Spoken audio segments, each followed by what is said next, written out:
Welcome to the Temple of Flame.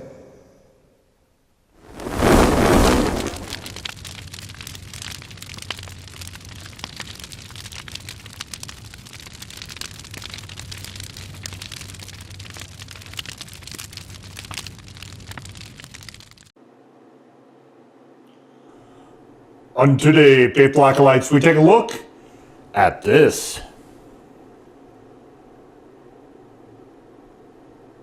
And what this is from Barnacle Foods, it is the Habanero hot sauce. And this is a mess. I'm not going to read that. We've got, what do we got here? We've got, first ingredient is Alaskan bull kelp. Then we have fermented peppers, and we have sweetie drop, I guess, and habanero, mango puree, water, vinegar, agave, salt, concentrated lime juice, garlic, xanthan gum, rosemary extract, and dried habanero. This is very, very runny for the first ingredient being kelp, which is a seaweed.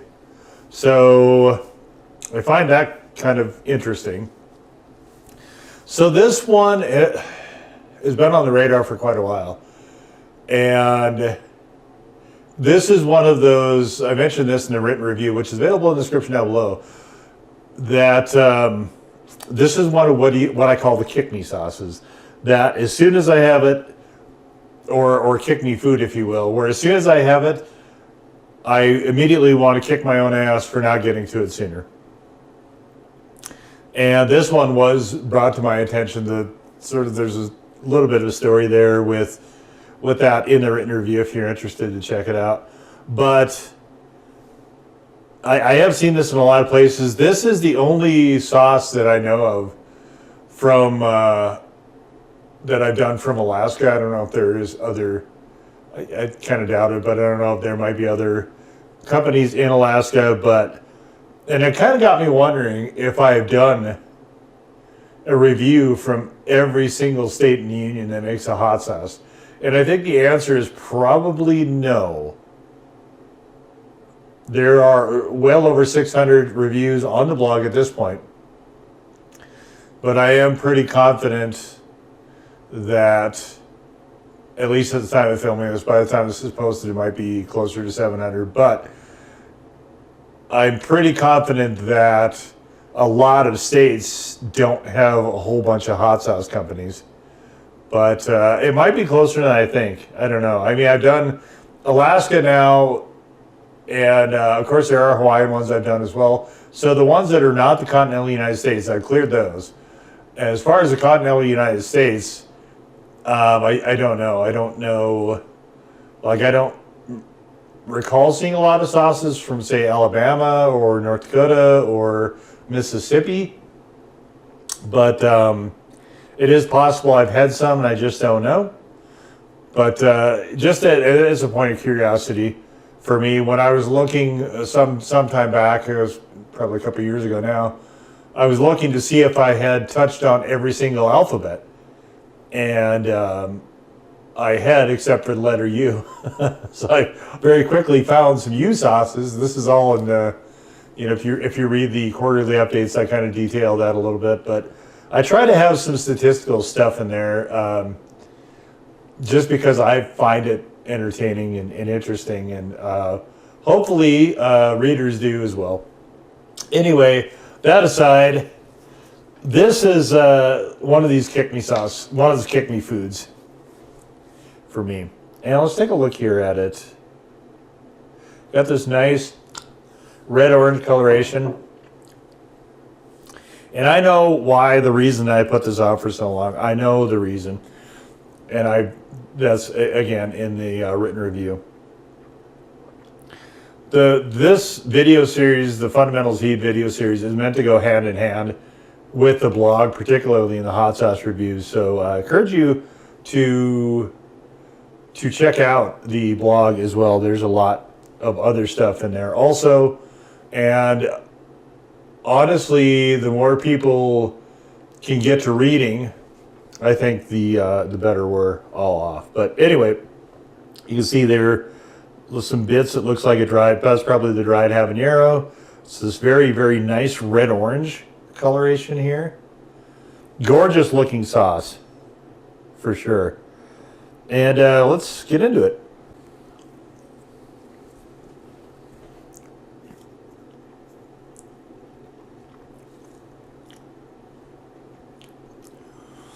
So what is seaweed good at doing? Well, seaweed is very good at bringing umami. Very, very good. Very good at it. And this packs a very serious umami punch. And I find that is one of my favorite sort of flavor aspects, particularly as I get older and I do more and more and more and more stuff, as I have more and more experiences. I really look forward to that. So this is a very umami dense, very rich sort of thing. And the second flavor right after that is habanero. Like habanero is very forward in the flavor here. I'm not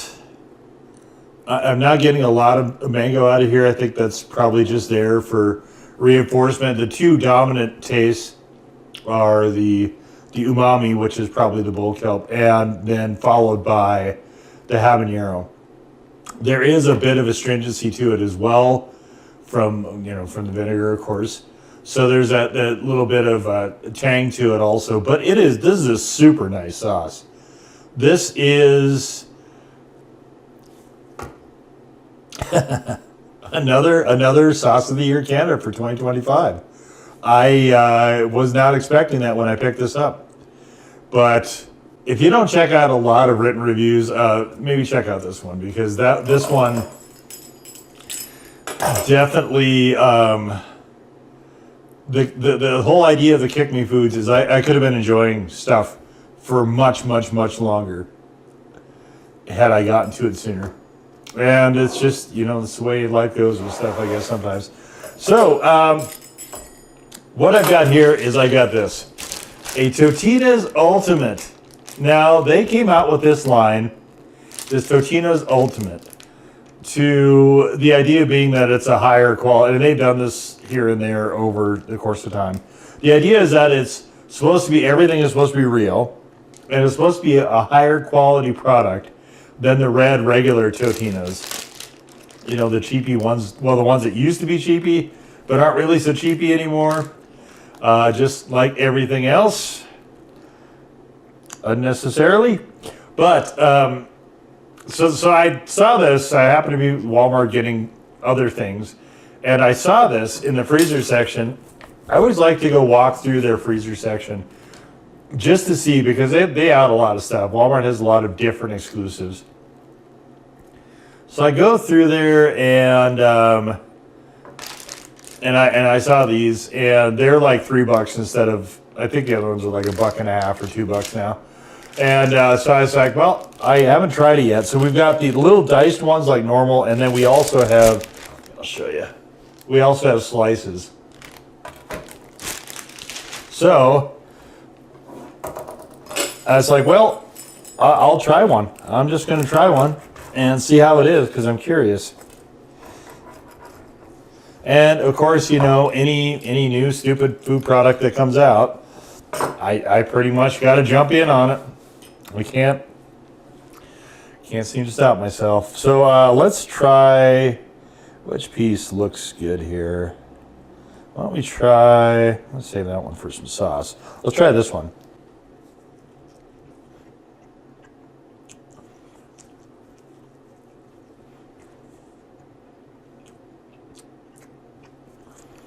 This has a really bizarre off flavor to it.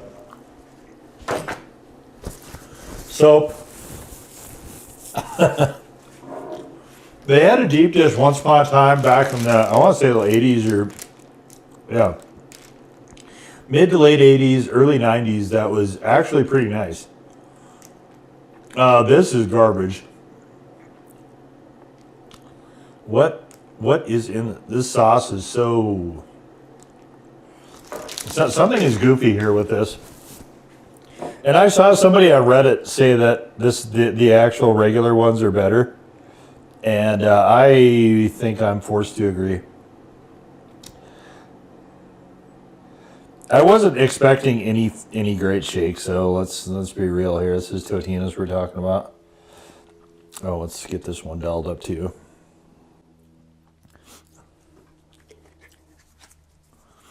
All right.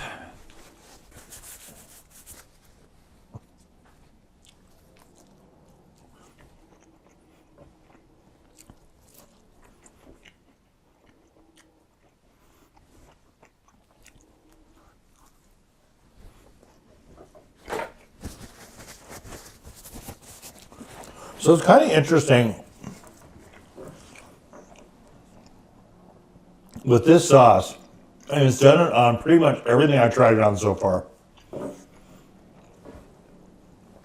is it will just blend in with the food. And then you'll pick out little grace notes here and there from it. Unless you just overwhelm the food.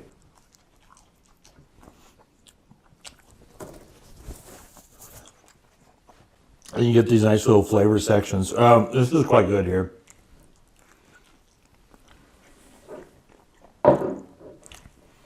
And that's kind of, this one isn't really, I wouldn't say it is uncomplicated in flavor, but not in ingredients.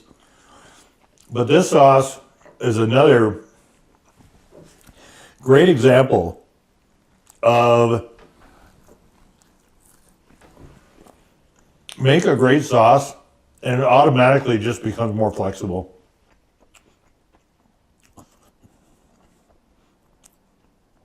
So are we...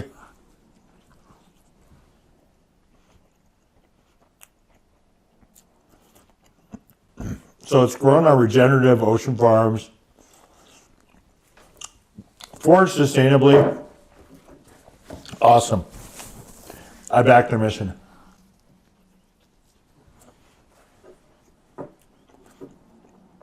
This is honestly kind of another of those sauces you can have in your pocket to give to people. Give to people who don't like hot sauces. A hot sauce for people who don't like hot sauces.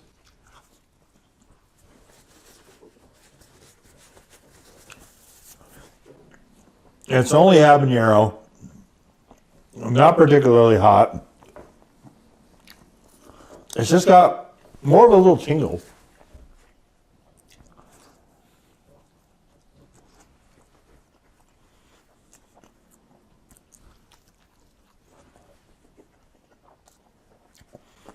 Yeah, just wonderful.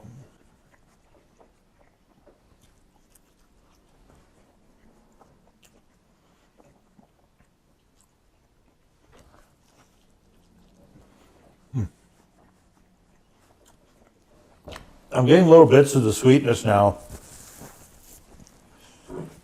I'm not sure what the sweetie drop pepper is. Could be a little bit of that. It also could similarly be the mango and the agave.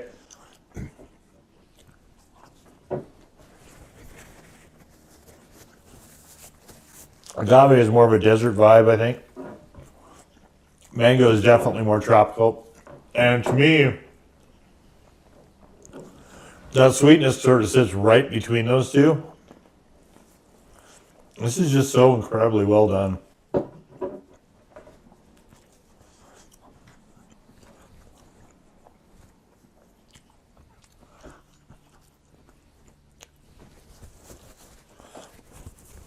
And it's another one of those experiences I'm glad I did have.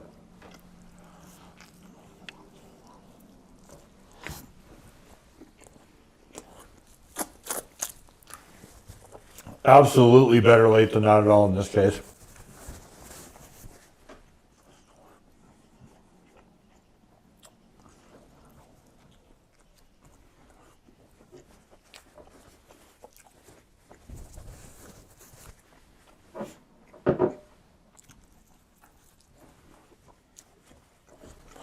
And, like I mentioned in the written review, as was pointed out to me,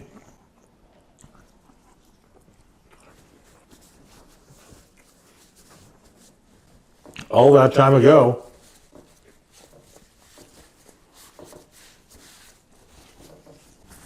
This has one of the more unique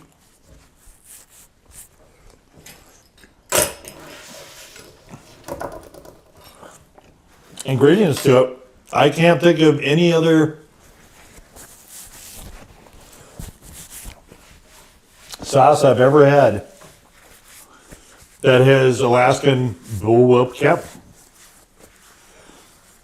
I have had other hot sauces with seaweed, but this seems to be a distinct one. This is just so good. Absolute pleasure to eat, and I am thoroughly enjoying this. And it has made my deliberations now for sauce of the year that much more challenging.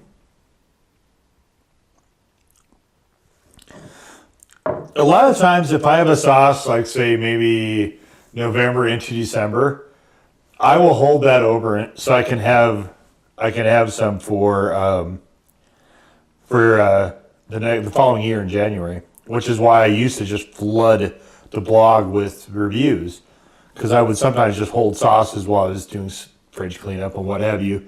In the past years of the blog, I don't really do that now. But as I have this, we're at the tail end of spooky season for 2025. So for me, I am going to try to hold enough out so I can actually try it for the quarter 4 2025 wing thing. But this will probably be gone by the time January rolls around. I would be shocked if it isn't. So this is another one. There's certain sauces where I will keep an eye out, and if I see them, I will just get them again on sale. I would say that this is now in that category. Just a remarkably, brilliantly well done sauce. The only thing that sort of works against it just a touch is that it is a little light on heat for me. I could use it to be stood on a little bit more. I don't think that's what they were going for, though. They were going for a very unique yet accessible sauce. And if that was the mission, they have nailed it 1,000% with this sauce. If you go to the blog, you can see the way that I have things orchestrated there. You know, where we have 4 different elements that make up a total, and then that total is divided again by 4 to get the final number. And the final number is all on a scale of 10. And it is I intentionally designed it for it not to be possible for any sauce to ever get a 10. And none of them ever have with that design in mind. Even 9s are pretty rare. And it's kind of interesting over the course of time. So I've been doing that for, at this point, over 13 years as I film this. And it's interesting watching I've always been very interested in hot sauce and heat and so on.